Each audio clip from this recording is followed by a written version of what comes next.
take a sip from the beer and let's move on to the well, the next topic that I was going to bring up was AI.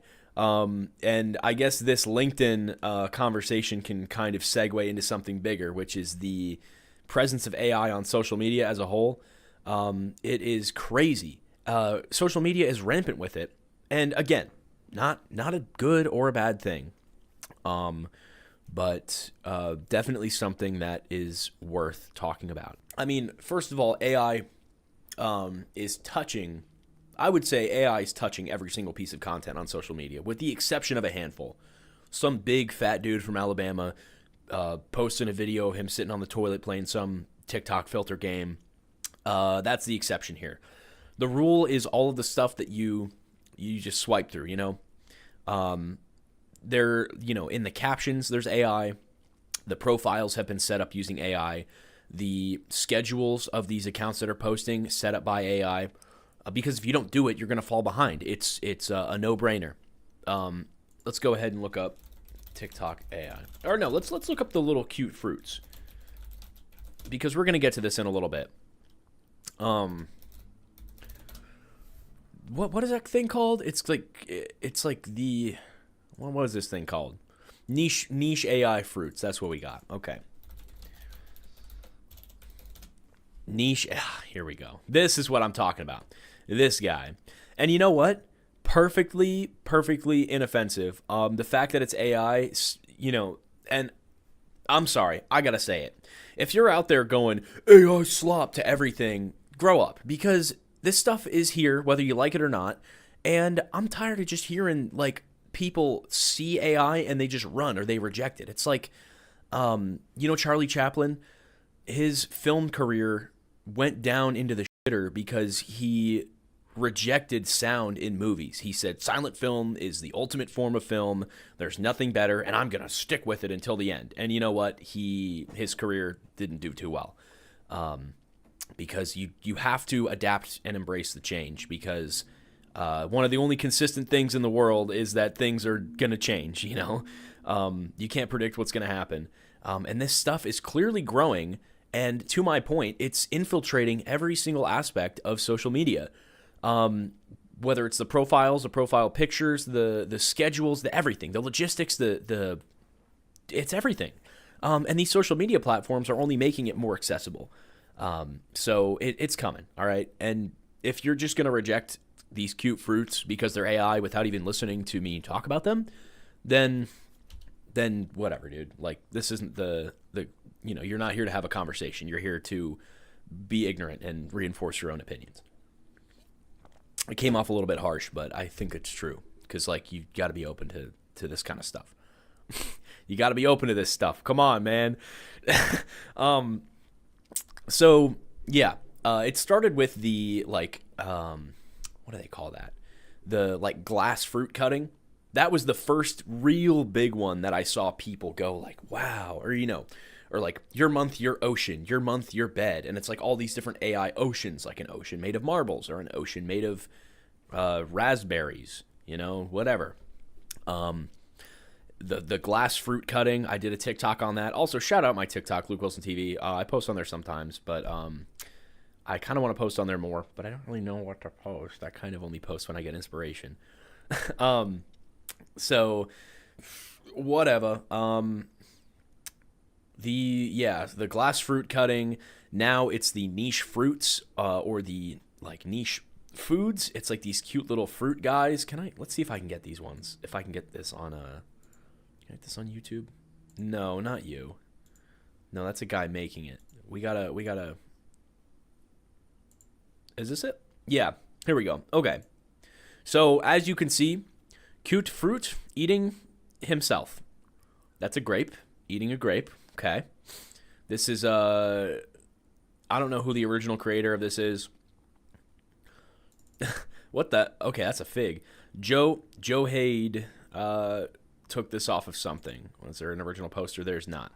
But yeah. Let's see if I can put this on loop. Can I? What is going on outside? Somebody's beeping, dude. Probably somebody messing with their friends or something. But yeah. Whatever. AI. It's gone from AI being a part of things to AI being the thing. If you and okay, another really big point I was trying to make with this is not just the AI generated videos, because those are getting good enough and they're getting interesting to the point where it's actually worth paying attention to them. I'm talking about like the text posts or like the facts. You know, if you follow any news account on Instagram, like Rap TV is a good one, even though I think they're like potentially propaganda outlet. Actually, more than potentially, they're probably like 6, 7 out of 10 propaganda. Yeah, they post their stuff is AI generated. You just say, give me an article about this thing that happened, and they're all bouncing off of each other too. You know, this and that. Another thing is the dead internet theory, where people who are anti-AI will come out and say, you know, oh, dead internet theories, blah blah blah, and it's like that. It's a very absolutist take, because you're saying that no person ever will be coming up with anything original. Where if you look at the span of human history, a lot of TV shows, a lot of like politicians and their careers, a lot of like celebrities, people, I don't know. I'm looking at like big influential people, but it's as small as like following what your parents did.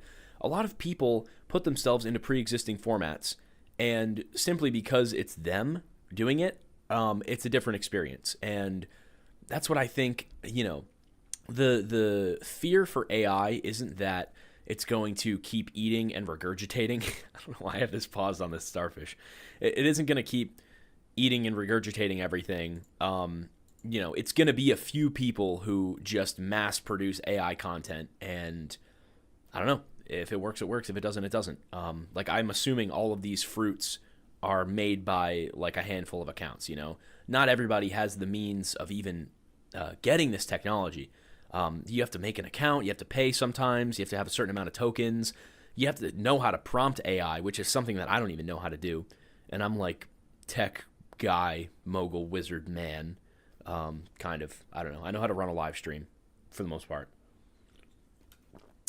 So that's worth something. But yeah, just keep in mind going forward, if you're browsing social media, definitely pay attention to the AI stuff you're consuming, not in a good or a bad way, but if you suspect the caption is written by AI, if you suspect that, you know, I saw there was a guy who was traveling around. My girlfriend was showing me, shout out Grace if she's watching. Actually, she's not. She's doing something right now. But he used AI to zoom out and then go to another part of the globe and zoom in. So, like, you know, it was a picture of a globe and him. And he used AI to zoom out and fill in the gaps. And it was a cool little way to add VFX. Also, there is a conversation to be had about AI replacing VFX because, like, you know, VFX are made to mimic reality. So the whole art of VFX is kind of, the art of it, I think, is having it blend in.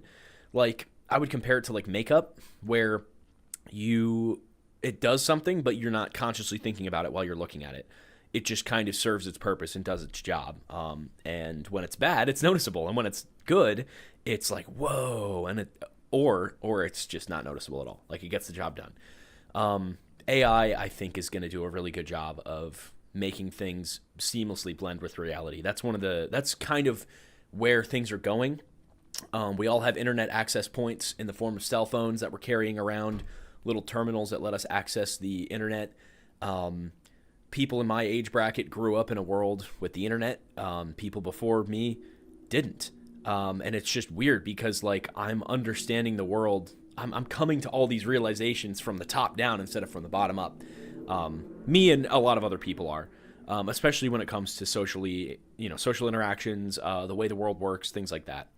But yeah, it's just this we're pushing more towards this merging of reality and technology. I'm not saying that people are going to have brain chips in their heads in 100 years. Everybody's going to be walking around with that. But I do think that office spaces and desks, like, I could see a smart desk becoming a thing pretty soon, because that's something that people interact with every day. I don't like the fact that I sit at a desk all day, and to deal with that, I have tasty snacks, or I get up and walk around, or whatever, do things to manage it. if you can make that workspace more interesting or better suited for the flow of work, perhaps implementing VR, because those giant headsets are not practical for everyday life. But if you're sitting at a desk in this kind of like pod, you're already, it's a cube, it's a cubicle. I could see in the future some kind of smart cubicle or smart desk where you plug in, you really plug into the computer, you know, not like, you know, but yeah, you know, just making things more seamless. Because interacting with my computer on a daily basis, do you know how much waiting around I do for files to transfer or for things to move to here to here to here? The whole thing is in desperate need of some upgrades for efficiency's sake. I don't know. I guess we'll never know. I guess we won't know until we get there. But I mean, I'd be down if there was a way for me to to make my desk into a smart desk. Maybe I should do that. Maybe I should have a way to put everything through VR and just do my work with a headset on, because, you know, that way I wouldn't get bored. You know, I'm sitting here, my phone goes off, you know, whatever. Maybe that's the key to not being distracted. Back to the conversation about AI. The taglines like and subscribe, blah, blah, blah. It's all following pre-existing formats because those things are proven to work. And when you innovate, you're running a risk. You do something new, and yeah, I don't know. Maybe it was done before, but if it's sprouting anew without even knowing that there are other things like it around, I think that's a good thing, because it shows, you know, the same thing showing up in multiple areas. It indicates that many people are thinking the same things, and that it's kind of where humanity is going to be pushed towards in the future. You know, if a bunch of different people independently come up with the same idea, like the printing press, for example, I believe that was invented in a few different places at once. Let's look this up. Was not invented by a single person, but rather through the contributions of multiple individuals over time. Okay, well, that's not necessarily what I meant, but this is a good example. Printing press is a great blueprint for innovation because it revolutionized information, which is really relevant to technology today. Access to the internet through phones and computers have broadened the reach of information like crazy. You know, everybody's literate now. I think that it's not the literacy rate, but I think the average IQ, if you want to measure it that way, or just generally the understanding of the world based off of information, is going up everywhere because of access to the internet. Very similar to the printing press. People like the cell phone.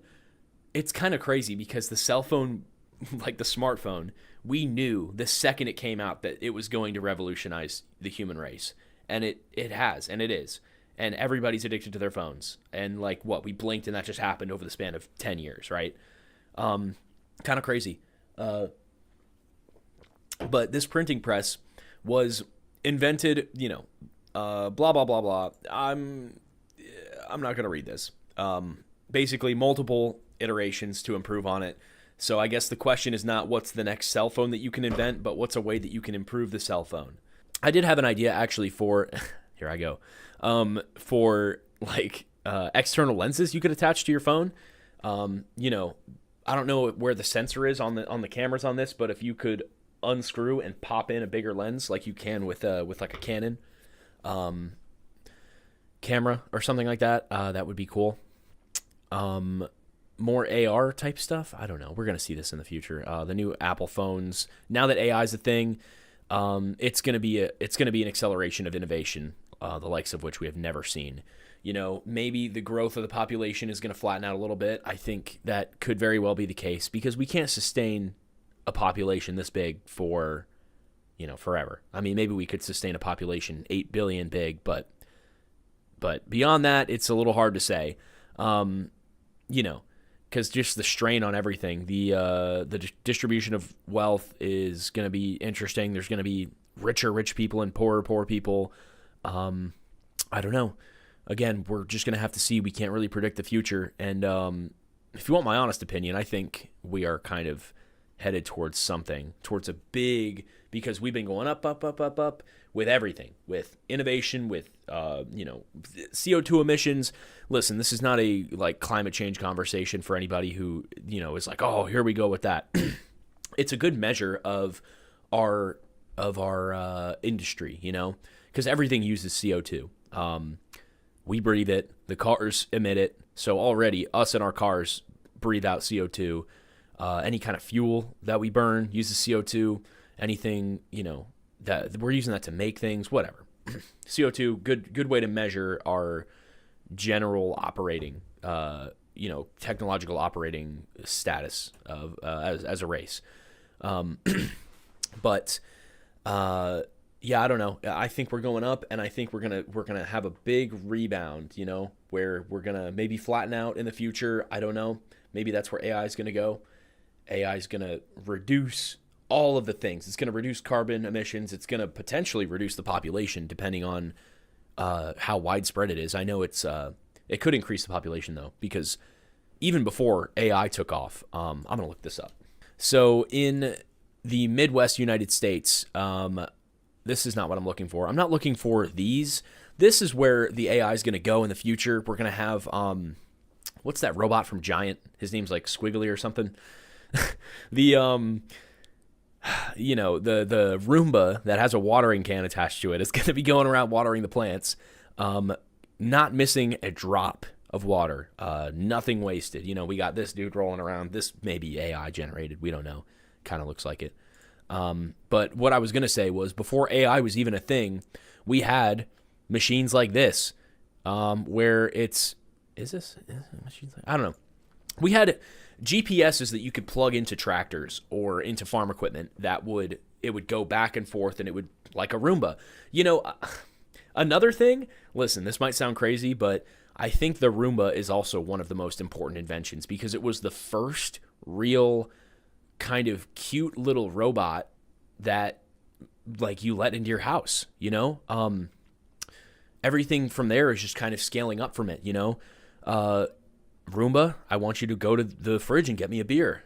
Like, good Roomba. I forget what my dad called his Roomba, but it was funny. It was like a dog name or something. But yeah, like, another thing is that the Roomba was cute.